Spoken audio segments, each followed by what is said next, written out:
प्रश्न श्रीमद् भगवद गीता के 14वें अध्याय गुणत्रय विभाग योग को आगे पढ़ते हैं। तत्व गुण की विशेषता यह है कि यह अशुद्धियों से रहित है, जो व्यक्ति को ज्ञान प्रदान कर व्यथा से मुक्त करता है, आनंद की अनुभूति देता है और सिद्धि की ओर ले जाता है। रजोगुण अत्यधिक इच्छा, ललक और आसक्तियों को उत्पन्न करता है और जो जीवों को कर्मों के बंधन से बाध्य करता है। तमोगुण वह है जो सभी देहबद्ध जीवों को व्यग्र करता है और भ्रम, आलस्य एवं अत्यधिक नींद के माध्यम से विवश करता है। इस तरह भौतिक प्रकृति के 3 गुण व्यक्ति को सुख के भ्रम, कर्मों के बंधन और अज्ञान की व्यग्रता से बांधे रखते हैं। प्रकृति के तीनों गुणों के संयोजन अंतहीन है एवं प्रत्येक गुण एक दूसरे से प्रधानता के लिए लड़ते रहते हैं। इसके कारण देहबद्ध जीव सदैव भ्रम की स्थिति में रहते हैं और परिणाम स्वरूप जन्म, मृत्यु, बुढ़ापे और बीमारी के दुख से सदैव व्यथित रहते हैं।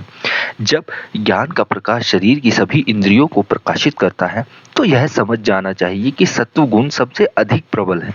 हे भरतवंश के सर्वश्रेष्ठ, जब रजोगुण सबसे अधिक प्रबल होता है तब मनुष्य लालच, स्वार्थी गतिविधियों, महत्वाकांक्षा, बेचैनी और तीव्र इच्छा के प्रभाव में रहता है। हे कुरुनंदन, जब तमोगुण प्रबल होता है तब अज्ञान, आलस्य, मोह और मति भ्रम प्रकट होते हैं। जब कोई देहबद्ध जीव सत्व गुण के प्रभाव में देह त्याग करता है तो वह उच्च लोकों को प्राप्त करता है, जहाँ महान मनीषियां निवास करते हैं। जब रजोगुण के प्रभाव में किसी की मृत्यु होती है तब वह उन लोगों के बीच पुनर्जन्म लेता है जिन्हें संसारिक कर्मों से लगाव होता है। यदि कोई तमोगुण के प्रभाव में मृत्यु प्राप्त करता है तो वह मोह के बीच जन्म लेता है। उपयुक्त 5 लोकों में भौतिक प्रकृति के तीनों गुणों सत्व, रजो और तमो के लक्षणों का और भी वर्णन किया गया है और साथ ही मृत्यु के समय जीवित प्राणियों पर उनके प्रभाव को बताया गया है।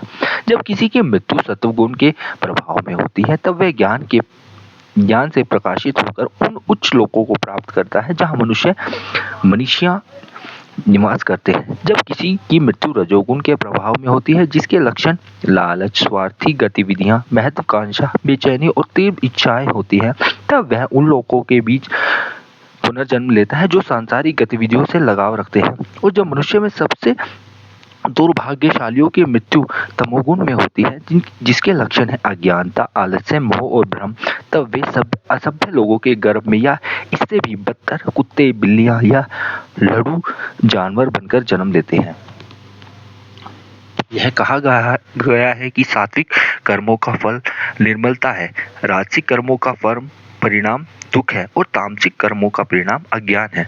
सतोगुण से ज्ञान की उत्पत्ति होती है, रजोगुण से लाभ तथा तमोगुण से मोह, भ्रम एवं अज्ञानता की उत्पत्ति होती है। सात्विक व्यक्ति उच्च लोकों को प्राप्त करते हैं और जो राजसिक है वे मध्यस्थ यानी पृथ्वीलोक में रह जाते हैं। जो तामसिक है उनकी जीवन के निम्न स्तर में अधोगति होती है। जब कोई यह समझ लेता है कि प्रकृति के गुणों को छोड़कर कोई अन्य सक्रिय करता नहीं है और इन गुणों के परे स्थित परम पुरुष को वह जानता है, तब वह मेरा स्वभाव प्राप्त कर लेता है। जब व्यक्ति शरीर में प्रकट होने वाले इन तीनों गुणों से पार हो जाता है तब वह जन्म, मृत्यु, बुढ़ापे और अन्य दुखों से मुक्त हो जाता है और फिर वह अमृत का रस पान करता है।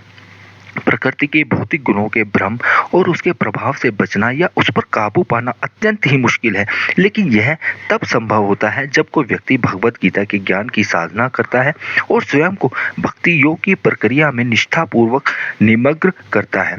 भगवत गीता के अध्ययन के माध्यम से प्राप्त ज्ञान व्यक्ति को प्रकृति के भौतिक गुणों को पार करने में सक्षम बनाता है, क्योंकि ऐसा ज्ञान अपने आप में ही पारलौकिक एवं सभी त्रुटियों यानी भ्रम, मोह, छल तथा मिथ्या धारणा से मुक्त होता है। दूसरे शब्दों में भगवत गीता में निहित ज्ञान निष्कलंक एवं परिपूर्ण है।